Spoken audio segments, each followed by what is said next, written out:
Hi there. Hey, how you doing? Good, not bad at all. Give it to the dog. Huh? Give it to the dog.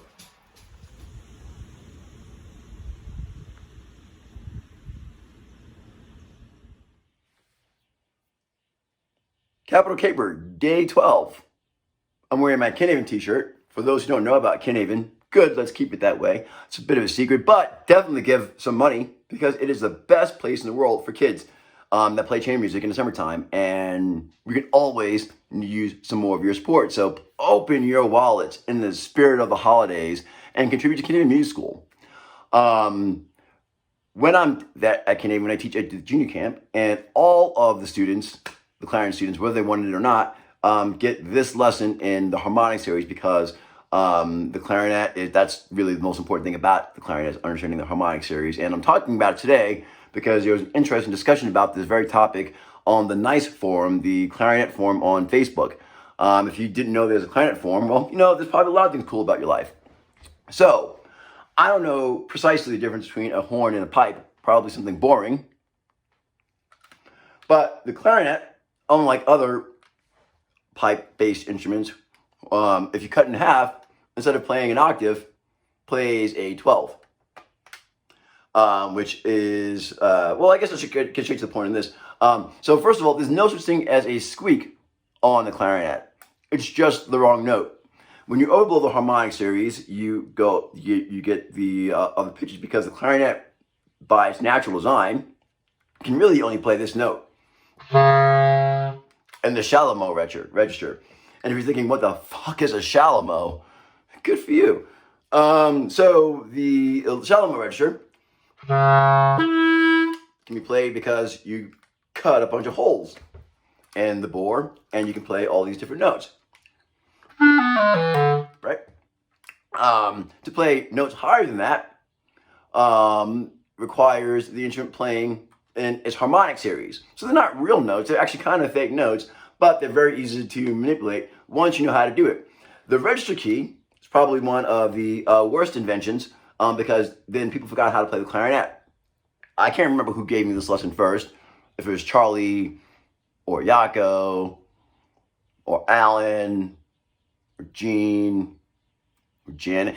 I mean, it's hard to remember which Leon Rushinoff student taught you about the clarinet because you're supposed to learn the clarinet from Leon Rushinoff students. But the thing that I teach my students at junior camp to start beginning to practice a harmonic series is this exercise. So what you want to do is grab your jaw bones from, at the joint, right? Get the joint of your jaw and say the following. E, and you feel. So take that cigarette paper out of my mouth. So clarinetists put cigarette paper in the mouth to keep their lower teeth from cutting out their underside of their lower lip. Also, it's convenient to have cigarette paper in case you need to roll a joint later, so which makes clarinet players pretty popular. That's why they're the most popular people in the orchestra, because we always have rolling papers.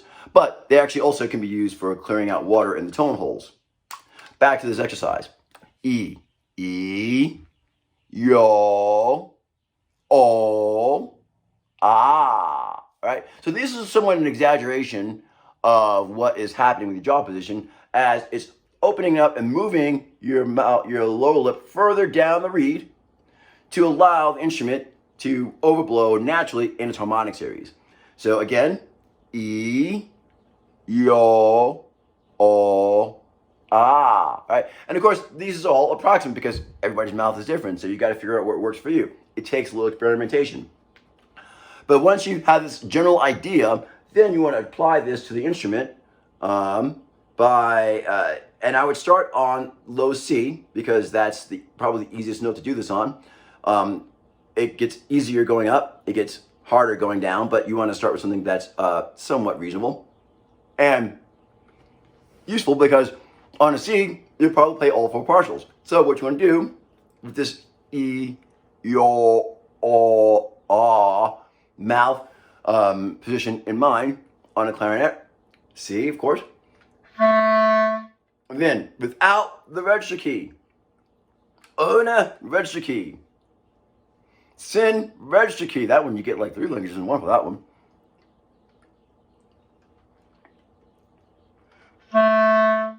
Y'all.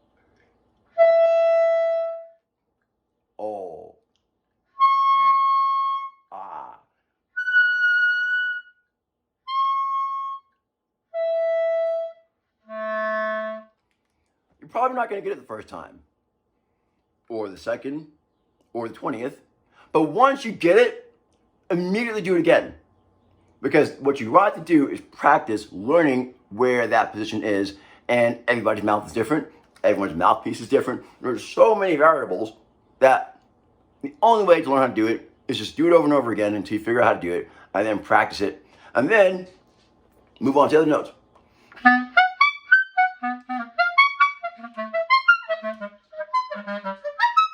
So on and so forth. And then, once you've mastered that on all the notes, of course, do it slower at the beginning, then practice scales without the register key.